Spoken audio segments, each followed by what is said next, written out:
Nigeria now, where protests are underway and protesters in Lagos were dispersed by numerous gunshots after demonstrators peacefully gathered near a toll gate.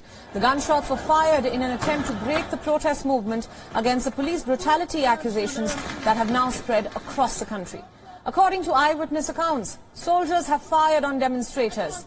The eyewitness footage captured protesters running from a toll gate amid sounds of gunshots. Another video shows people on a highway as more shots ring out. Another eyewitness claims that more than 20 soldiers arrived at the Lekk toll gate and opened fire.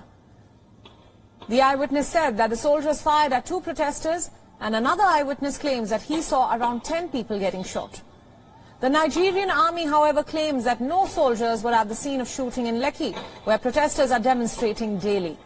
The Lagos state government said that it would be probing the shooting, which witnesses say began at 7 p.m. local time. Authorities imposed a curfew on Lagos after the protests turned violent. Shoot! Let them shoot, let them shoot. No problem!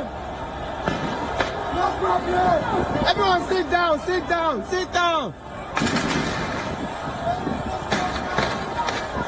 Thousands of Nigerians are on the streets nationwide since 2 weeks against the Special Anti-Robbery Squad. The riots group have accused the police unit of extortion, harassment, torture and even murders. The country disbanded the police unit on October 11th, but the protests have continued, demanding law enforcement reforms across the country.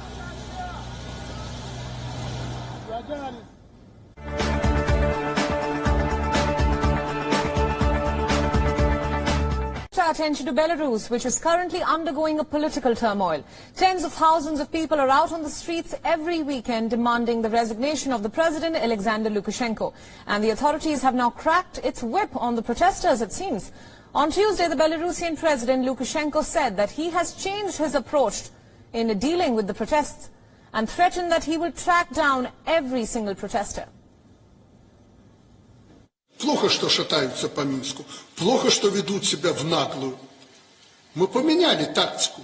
Мы в спокойном режиме найдем каждого. Современные средства позволяют это делать, что мы, кстати, и делаем.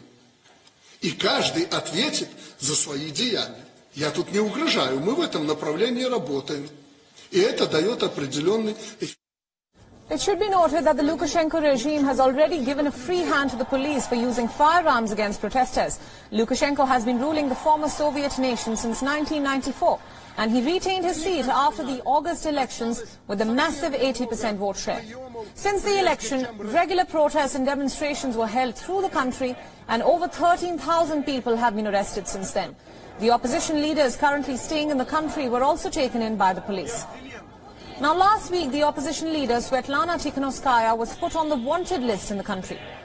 Shortly after a disputed August 9 election in the country, Svetlana had fled to neighboring Lithuania, and she has since then met with European political leaders and called for President Alexander Lukashenko to step down by October 25th or face intense protests.